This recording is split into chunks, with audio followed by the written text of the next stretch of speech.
I'm Valerine. Today I'm doing a quick review of my Crops grinder that I found online, and I asked my hubby to buy it for me. He bought it off Amazon.ca.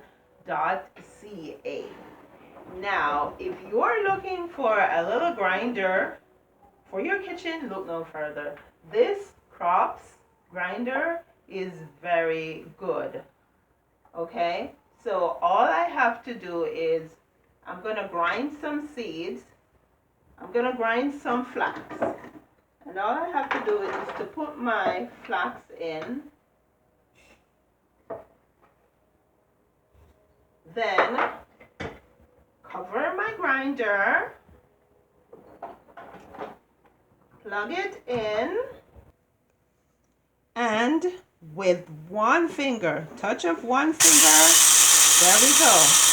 The flax is already ground. It's coarse. It's like a couple of seconds. All you have to do is look through the transparent lid and you will see, okay, that's coarse enough or that's fine enough. If you need it to be finer, then you just keep grinding for a couple more seconds and voila. Look at that. Your flax is already ground and you can sprinkle it on your oatmeal, put it in your smoothie, whatever you want to do with it. Yesterday, I ground some fennel. I ground some cardamom. This morning, I did some pimentos. You can grind just about any seeds. And the beauty of it is when you want your seeds to use, you can just grind on demand. Or I would suggest that if you grind more than what you need for one time, don't grind more than what you'll need for maybe about a week or so, because you don't want to lose all the potency of all your seeds and your herbs. Okay?